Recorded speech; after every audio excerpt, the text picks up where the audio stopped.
चीन जो कि एशिया में इंडिया को अपना कॉम्पिटिटिव मानता है, जिसको लेकर के कई बार इस तरह के बयान आए हैं कि क्या चीन का कभी मुकाबला कर पाएगा भारत। भारत और चीन में इतना ज्यादा इकोनॉमी का डिफरेंस है तो हम इसे कवर कैसे कर पाएंगे। इसी बीच में खबर आ जाती है कि China praises India's growth under PM Modi. तो ये न्यूज तो साहब अपने आप में ऐसा लगता है जैसे किसी ने जबरदस्ती पैसे देके लिखवाई गई न्यूज हो, क्योंकि चाइना और ऐसी बात समझ से परे है, लेकिन फिर भी हुआ। सुर्खियां आपके सामने गवाह हैं। India indeed a global power rapidly transforming to become a developed economy. यहां पर यह न्यूज हेडलाइन बन जाती है और हर अखबार इसे उठा लेता है कि चाइना के अंदर हमारी तारीफ छपी है। क्या तारीफ है? तो ये ग्लोबल टाइम्स की हेडलाइंस आप यहां पर देखिए। यहां लिखा है what I feel about the Bharat narrative in India. अच्छा, ये जो पॉइंट है ना, भारत नैरेटिव, भारत नैरेटिव का मतलब क्या है? कोई बात है जिसको कि नैरेटिव सेट करके चलाया जा रहा है कि ये सच हो गया है, एक विचार एकदम दिमाग के अंदर बैठ जाए। तो यहां पर चीनी पत्रकार के द्वारा जो बातें लिखी गई हैं इस पूरे आर्टिकल में, वो मैं आपको पढ़ के सुनाऊंगा। साथ में यह भी बताऊंगा कि इसकी नजर में भारत नैरेटिव का मतलब क्या है, कि भारत नैरेटिव दुनिया में इन दिनों स्ट्रांगली भारत अपकमिंग इकोनॉमी है, भारत डेवलप्ड इकोनॉमी बनने वाला है, भारत अपना इंटरनेशनली बूम कर रहा है। हम जितना भी भारत भारत भारत कर रहे हैं, चीन इसे कैसे देखता है? क्या वाकई में भारत नैरेटिव बन रहा है क्या? जैसे आप इसको आसान भाषा में ऐसे समझिए, जब मोदी जी चुनाव लड़ने आए थे तो मोदी के गुजरात मॉडल का नैरेटिव सेट किया गया था। लोगों के दिमाग में एक विचार सेट किया गया था कि गुजरात में इन्होंने ऐसा किया तो सोचो इंडिया में कैसा करेंगे, है ना? ऐसे ही पॉलिटिकल पार्टी करती है, जैसे कि आम आदमी पार्टी ने किया कि हमने दिल्ली में ऐसा किया तो सोचिए हम पंजाब में कैसा करेंगे। इस आधार पर उन्होंने पंजाब का इलेक्शन कंटेस्ट किया। ये नैरेटिव बिल्डिंग होती है कि ऐसे इंडिया वर्ल्ड में भारत नैरेटिव सेट कर रहा है। भारत को भारत या भारत के नेता पिच कर रहे हैं अंतरराष्ट्रीय स्तर पर एक उच्च लेवल का, ठीक है। इसी के बारे में इस पत्रकार ने अपनी बातें लिखी। कहा कि मैंने हाल ही में भारत में 2 बार यात्रा की। I recently visited India twice, marking my first visit in 4 years। 4 साल में पहली बार गया। During this year, I found that India's domestic and foreign situation have changed tremendously compared to 4 years ago। 4 साल के अंदर भारत की डोमेस्टिक और इंटरनेशनल सिचुएशंस बहुत ज्यादा बदली हैं। India has achieved outstanding result in economic development and social governance, and its great power strategy has moved from the dream to reality। जो इंडिया के लोग सोचते थे कि हम ग्रेट पावर बनेंगे, ये इनके ड्रीम से कहीं अधिक अब एक रियलिटी बनकर के आ रहा है, यानी कि सपने से कहीं बड़ा हकीकत बनकर आ रहा है। तो ऐसी स्थिति में इंडिया ने अचीव किया है outstanding result. However potential risk and crisis have begun to be unfold. मतलब चिंता से इसने इनको इनकार नहीं किया, लेकिन इसने यह कहा है कि India has made great achievement in economic development and social governance. India ने आर्थिक और सामाजिक स्तर पर गजब लेवल का काम किया है, ऐसा इसके द्वारा कहा गया है, ठीक है साहब।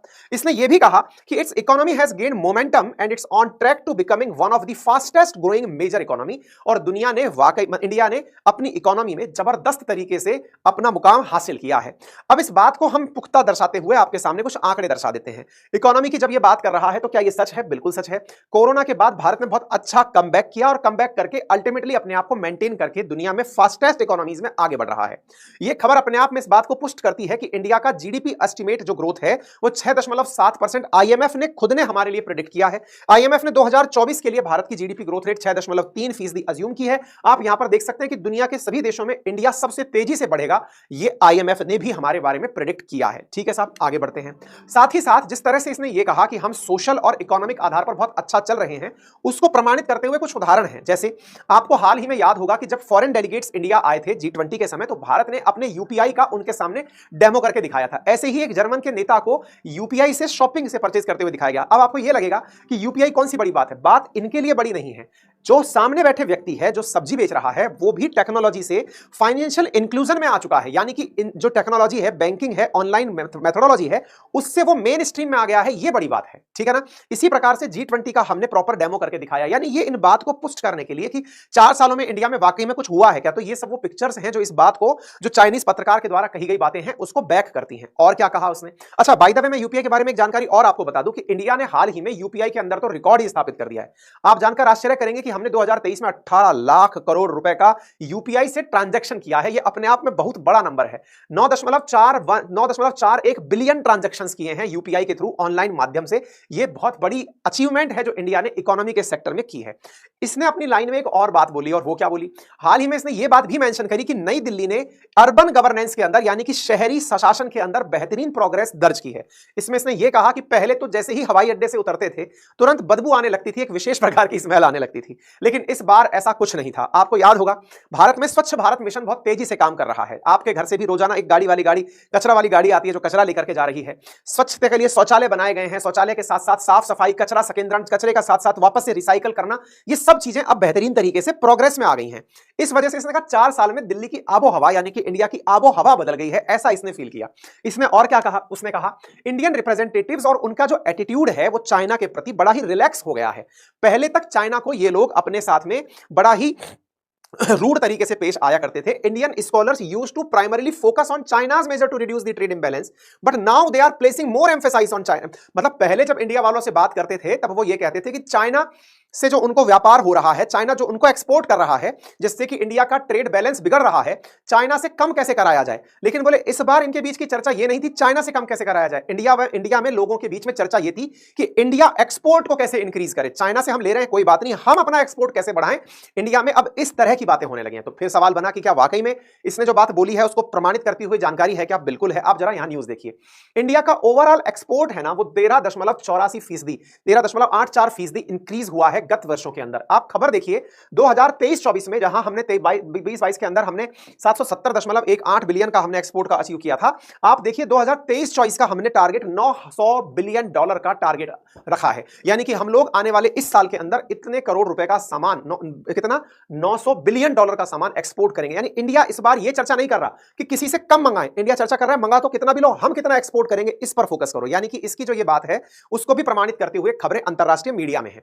तीसरी बात इसने जो अपनी मेजर बातों में कही वो ये है, जैसे इकोनॉमी के बारे में इसने कहा, इकोनॉमी के साथ साथ स्वच्छता के बारे में इसने कहा। तीसरी जो इंपॉर्टेंट बात है इस चाइनी पत्रकार की वो क्या है, with its rapid economic and social development India has become more strategically confident and more proactive in creating developing a Bharat narrative. यानी इंडिया के द्वारा भारत नैरेटिव सेट किया जा रहा है। जैसे मैंने आपसे कहा ना, गुजरात मॉडल हुआ, दिल्ली मॉडल हुआ, ऐसे India as a whole Bharat narrative दुनिया में सेट कर रहा है। और ऐसा करने के लिए भारत के प्रधानमंत्री निरंतर अपने लेवल पर इस कार्य को कर रहे हैं अंतरराष्ट्रीय मंचों पर। यह बात किसी से छुपी हुई भी नहीं है। भारत ने जब से अंतरराष्ट्रीय स्तर पर अपने आप को इज्जत देना शुरू किया है, भारत को इज्जत मिलना शुरू भी हुई है। आपको एस जयशंकर साहब का कार्यकाल और उनकी वजह से अंतरराष्ट्रीय स्तर पर जो भारत की साख निर्माण हुआ है उसके बहुत उदाहरण मिले हैं। आप हाल ही में हुए भारत के कुछ सेशंस जो हमने अंकित इंस्पायर इंडिया पर किए हैं आप उन्हें देख सकते हैं। आपको याद होगा साल भर पहले यूएई ने भारत के बारे में कहा कि आपकी फॉरेन पॉलिसी लाजवाब है। ठीक इसी प्रकार से रिसेंट हमने एक वीडियो किया है 5 दिन पहले जिसमें आपको बताया कि जयशंकर साहब से मिलने के लिए पुतिन ने अपना प्रोटोकॉल तोड़ दिया। यह अपने आप में बड़ी न्यूज बनी थी। ठीक इसी प्रकार से हम रूस में पहुंच करके अमेरिका को नसीहत दे देते हैं। इसी प्रकार से यूएन के अंदर हम पाकिस्तान को आईना दिखा देते हैं। हम यूरोप में पहुंचकर यूरोप को आईना दिखा देते हैं। तो दुनिया में भारत अपनी बात रखने वाला अंतरराष्ट्रीय मंच पर एक बड़ा देश बनकर उभर रहा है। यह बड़ी न्यूज है, ठीक है ना। यहां पर जयशंकर साहब ने हाल ही में एक बयान दिया जो कि सुर्खियों में है कि भारत को खुद से खुद के नैरेटिव को सेट करने की जरूरत है। और यह उन्होंने हाल ही में एक इंटरनेशनल एक समिट के अंदर पुणे के अंदर सिम्बायोसिस कॉलेज में बोल रहे थे। और उन्होंने कहा कि पहले ब्रिटिशर्स जहां जहां राज करते थे उनके कुछ शब्द होते थे जैसे ट्रोजन हॉर्स, गॉर्जियन नॉट, अब वो हमारी आम बोलचाल की भाषा में कंठस्थ हो गए हैं। क्यों ना हम अपने भी कुछ शब्दों का उपयोग करें जो दुनिया में हमारी पहचान बनाए। इन्होंने कहा कि चाइना से वेस्टर्न वर्ल्ड को कोई दिक्कत नहीं है, लेकिन इंडिया के इतिहास पर कोई भी वेस्टर्न कंट्री बात नहीं कर रही है। लेकिन ऐसा क्यों है? हमें इससे बचना होगा, हमें इसको आगे बढ़ाना होगा। ऐसी स्थिति में इनकी हाल ही की एक किताब आई है जिसका नाम है वाई भारत मैटर्स। उसमें भी इन्होंने बाकायदा इस विषय पर जोर दिया है और कहा है कि भारत क्यों ना इस तरह से दुनिया के सामने चीजों को देखे कि हमारा इतिहास भी उसके साथ जुड़ा हो। जैसे इन्होंने अपने उदाहरण में कहा कि भाई जिस प्रकार से अभी रिसेंट डेज में अगर नोटिस किया जाए तो क्वाड समिट हुई, तो क्वाड समिट को दशरथ के 4 पुत्र के रूप में क्यों ना रिजेंबल करके देखा जाए। तो बोले चीजों को हमें इंडियन अंदाज में देखना पड़ेगा, इंडियन नैरेटिव के रूप में देखना पड़ेगा। कहने का कुल मिलाकर मतलब यह है कि भारत और भारत की बात, कहते हैं ना वो गाना है ना, भारत का रहने वाला हूं, भारत की बात सुनाता हूं। तो ये जो भारत की बात सुनाना जो भारत ने शुरू किया है, चाइना इसे रिकॉग्नाइज कर रहा है कि इंडिया एक मेजर पावर है एंड रैपिडली ये अपना इंटरनल और एक्सटर्नल स्ट्रेटजी चेंज कर रहा है सो दैट ये इंटरनेशनल कम्युनिटी में अपने आप को बड़ा ही साउंड तरीके से रख सके। अब बड़ा सवाल ये बनता है सर, चाइना के मुंह से, मतलब ये मुंह और उड़द की दाल वाली बात, अरहर की दाल वाली बात आ रही है, समझ में नहीं आ रहा है कि ये व्यक्ति बोल कैसे रहा है ऐसा। इसके पीछे के कई मायने निकलते हैं तो उन्हें निकालने का प्रयास करते हैं। चीन अल्टीमेटली भारत के पक्ष में ऐसी बातें क्यों कर रहा है? क्योंकि कहीं ना कहीं चीन ऐसा समझ रहा है कि भारत के लोग इस बात से बहुत प्रभावित होते हैं कि दुनिया के देश उसके बारे में क्या सोचते हैं। और इसी कारण से क्यों ना भारतीयों के दिमाग में इंडिया के प्रति एक सॉफ्ट इमेज बनाई जाए, भारतीयों के दिमाग में चीन के प्रति एक सॉफ्ट इमेज बनाई जाए। ऐसा क्यों है? क्योंकि ये तो आप सबको मालूम है कि चीन और अमेरिका की बिल्कुल नहीं बन रही है। ऐसी स्थिति में अगर अमेरिका के विरोध में चीन भारत को अपनी तरफ करने में कामयाब हो जाए तो फिर यह अमेरिका को हराने में और अमेरिका को दबाने में कामयाब हो जाएगा। शायद यही एक सबसे बड़ा कारण रहा हो। आप इधर खबर देख सकते हैं कि अमेरिका के द्वारा चाइना को दबाने के तमाम प्रयास किए गए हैं। अच्छा, इसी बीच में आपको याद होगा G20 की समिट हो, जब अमेरिका ने भारत का सपोर्ट किया और उस मंच पर पूरा अमेरिका और अमेरिकी समर्थक लोग ही G20 में दिखाई दिए। शी जिनपिंग वहां पहुंचे तक नहीं। उन्हें डर था कि कहीं ऐसा ना हो जाए कि आने वाले समय में इंडिया चाइना को चाइना के सामने बेइज्जत कर दे। तो इंडिया को अपने प्रति थोड़ा सॉफ्ट करने के लिए इस तरह की लाइन हो सकता है डाली गई हो। ऐसा कहा जा रहा है कि इंडिया और अमेरिका मिलकर के तमाम प्रकार के वेपन डेवलप कर रहे हैं। संभवतः चीन को इस बात से दिक्कत हो कि अमेरिका अगर भारत के बहुत ज्यादा करीब आ गया तो इससे अल्टीमेटली नुकसान तो चीन को ही होगा। यही कारण है कि भारत के द्वारा चीन के जो दुश्मन हैं उनकी भी मदद की जा रही है। आपको याद होगा जो साउथ चाइना सी के अंदर फिलीपींस है, वियतनाम है, भारत के द्वारा इनको सपोर्ट किया जा रहा है, वेपन्स दिए जा रहे हैं ताकि वो लोग अपनी लड़ाई खुद से लड़ सकें। इसका मतलब यह हुआ कि चीन के दुश्मनों को भारत के द्वारा हथियार दिया जाना यह दर्शाता है कि चीन यह मानता है कि अगर इंडिया को हम अपने साथ ले गए तो फिर अमेरिका कमजोर पड़ जाएगा। आपको याद होगी भारत ने हाल ही में चीन को काफी सारी चुनौतियां दी हैं, चाहे फिर उसके दुश्मनों को वेपन देकर की हो या फिर चीन के जासूसी जहाज को श्रीलंका में आने से रोका गया हो। ये सारी वो चीजें हैं जो दर्शाती हैं कि श्रीलंका में जासूसी जहाज जब एंट्री नहीं कर पाएंगे तो यह भारत की डिप्लोमेटिक विन को दर्शाता है। इतना ही नहीं, हाल ही में भारत ने अमेरिका से चीन से भी अधिक व्यापार कर लिया है। यह चीन को चिंतित करता है। चीन को चिंतित करने में सबसे बड़ा कारक इस बात का भी है कि हाल ही में शी जिनपिंग ने पब्लिकली यह स्वीकार किया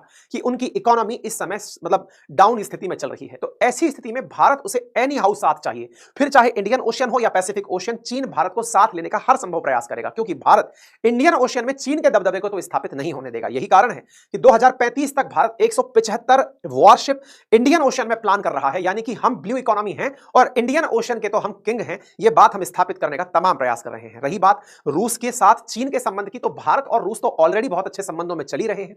चाइना ने हाल ही में अपने सिग्नल्स देकर के इंप्रूव करने के भारत से रिलेशन कई हिंट दिए हैं और ऐसी स्थिति में बार बार चीन का यह कहना कि भारत के साथ हमारे रिश्ते बहुत अच्छे हैं, यह दर्शाता है कि वो भारत का साथ अंतरराष्ट्रीय मंच पर चाहता है। ऐसा क्यों है? आपको मालूम होगा हाल ही में ब्रिक्स की समिट हुई थी। ब्रिक्स की समिट में प्रधानमंत्री नरेंद्र मोदी समेत सब लोग ऑनलाइन जुड़े थे। अब ब्रिक्स नेशंस, जिसमें Brazil, Russia, India, south Africa, China जैसे देश शामिल हैं, ऐसे देशों को अब अपने साथ और देश ऐड करने हैं। ऐसी स्थिति में ब्रिक्स में नए देशों के आगमन में भी भारत की बहुत बड़ी भूमिका है कि भारत उन्हें आने देगा अथवा नहीं, क्योंकि यहां पर ब्रिक्स नेशंस में Saudi Arabia, Egypt, Ethiopia, Iran, UAE ये सब शामिल होने वाले हैं। और शामिल होकर करेंगे क्या? ये अपनी एक कॉमन करेंसी बनाना चाहते हैं, ब्रिक्स करेंसी। बिना भारत के कोई कॉमन करेंसी बन नहीं सकती, क्योंकि भारत ब्रिक्स का संस्थापक देश है। ऐसी स्थिति में बिना भारत के परमिशन के कोई काम आगे चल नहीं सकता। अमेरिका को भारत चैलेंज ब्रिक्स करेंसी के माध्यम से देना नहीं चाहता, ये पहले क्लियर कर चुका है। तो भारत को प्यार से ही संभाला जा सकता है। भारत को आप दुत्कार के साथ नहीं ले जा सकते, भारत को प्यार से साथ ले जा सकते हैं। चीन ये जानता है।